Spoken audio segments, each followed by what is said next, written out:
Welcome to our complete Quebec City Virtual Tour. If you're looking for an Old Quebec travel guide, you've come to the right place. Join us as we explore the rich history, amazing architecture, and the best things to do in Quebec City.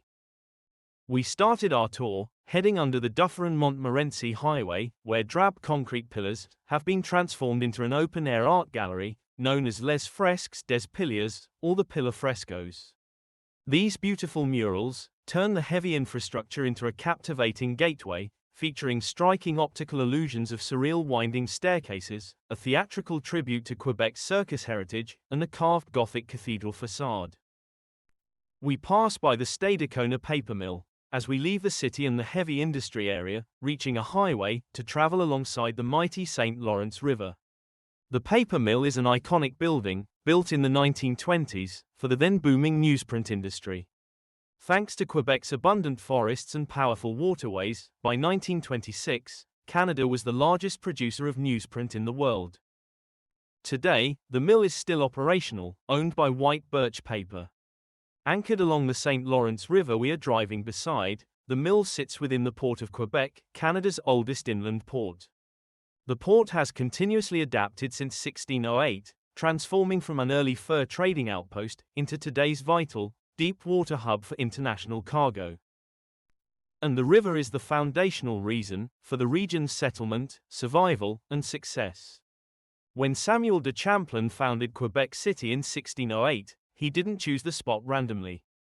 He chose it because it was a highly defensible point, where the massive St. Lawrence River narrows significantly. In fact, the name Quebec comes from the Algonquin word Quebec, which literally means, where the river narrows. Up ahead, we see the striking Orleans Island Bridge. Built in 1935 during the Great Depression, this historic suspension bridge connects the mainland to the picturesque Isle d'Orléans. For nearly a century, this steel marvel has served as the sole physical link to the island, with a new bridge being constructed starting in 2024. After passing the bridge, on the other side of the drive, we get a glimpse of the towering Montmorency Falls. At 30 meters high, it is actually higher than Niagara Falls. We continue on our drive along Route 138, as we will be visiting Montmorency on our way back to the city. And this route was originally known as King's Highway, the first road constructed in New France. Built in the 18th century, King's Highway traced the river, connecting early settlements that previously relied on this waterway as their primary thoroughfare for moving people and goods. And after a bit, we reach our first stop, the breathtaking Basilica of Sainte-Anne-de-Beaupré. Rising majestically against the sky, this massive neo-Romanesque sanctuary is one of the most important Catholic sites in North America. Over 1 million visitors and pilgrims make the journey to these doors every single year. And the story of this sacred place actually begins way back in 1658. According to local legend, a group of sailors was caught in a terrifying storm on the St. Lawrence River. Fearing for their lives, they prayed to Saint Anne, the patron saint of sailors, promising to build her a shrine if they survived. They made it safely to these shores, built a small wooden chapel, and a nearly 400-year tradition was born. As you step inside today, you are immediately greeted by something truly unique. Flanking the entrance are towering pillars, completely covered in old crutches, canes, and braces. For centuries, this site has been renowned for stories of miraculous healings. These items were left behind by people who arrived physically broken and believed they were cured by their visit, walking out under their own power. Beyond the miraculous history, the interior is an absolute architectural masterpiece. The massive, vaulted ceilings are covered in intricate mosaics that took decades to complete. Sunlight pours through more than 200 magnificent stained glass windows, illuminating the space with vibrant color.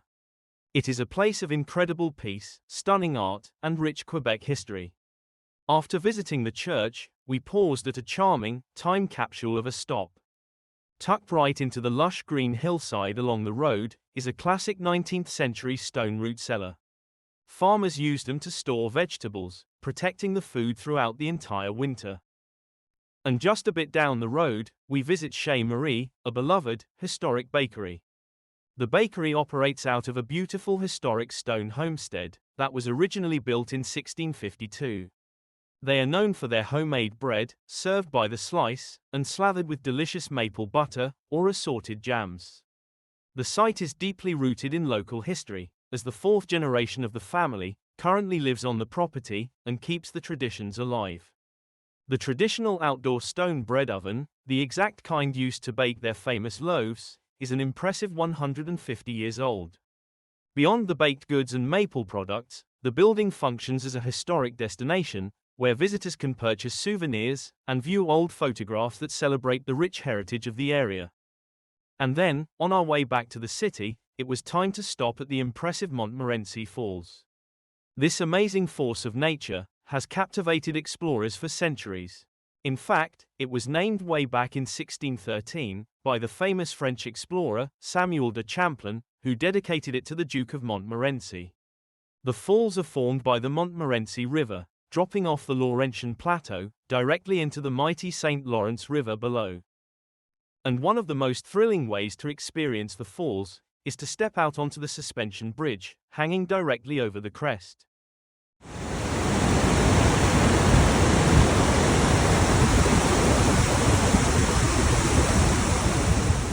Heading back into the city, we passed the historic Parliament building, where a lively group of local teachers were getting ready to rally. Gathered in bright red ponchos, they were protesting for better contracts. Protests like this are a normal and healthy occurrence here, outside this ornate landmark. Designed in the Grand Second Empire style, the building serves as the beating political heart of the province.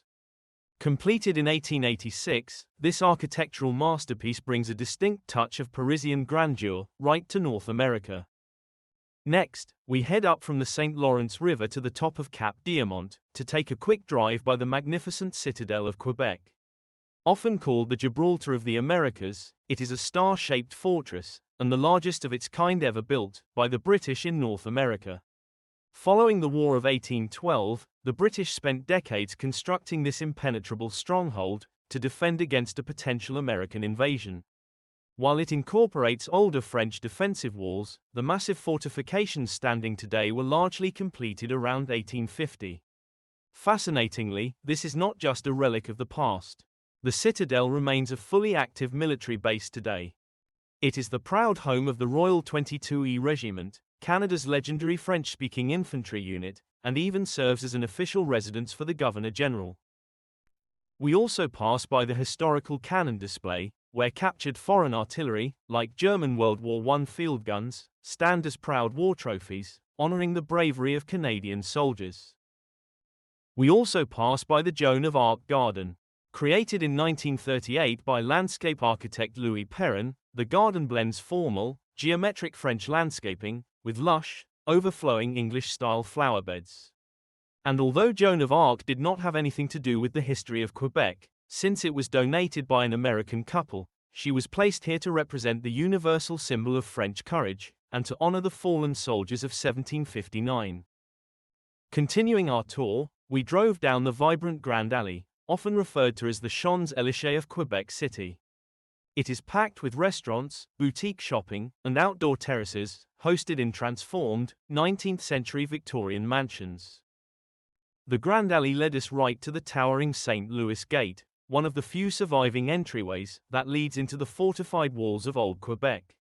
The medieval-style archway we passed through replaced the original 17th-century one in 1878. Inside these fortified walls, Old Quebec transports you into what feels like a 17th-century European village. You are surrounded by beautifully preserved buildings, with thick stone facades and steeply pitched roofs. The narrow streets are lined with vibrant storefronts, fluttering flags, and bustling restaurants and sidewalk cafes.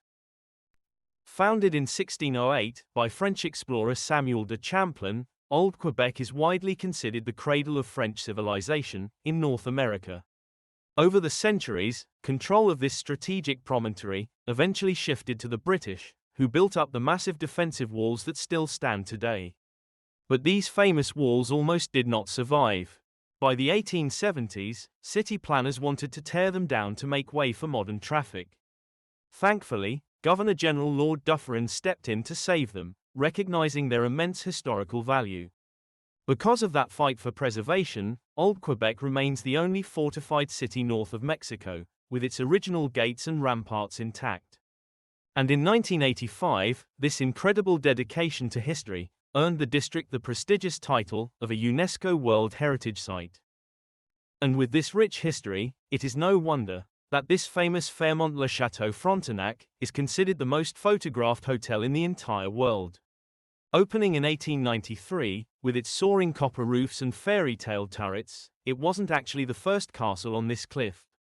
The site was originally occupied by the Château Haldimand, constructed in the 1780s by British Governor Frederick Haldimand to serve as an administrative centre and residence.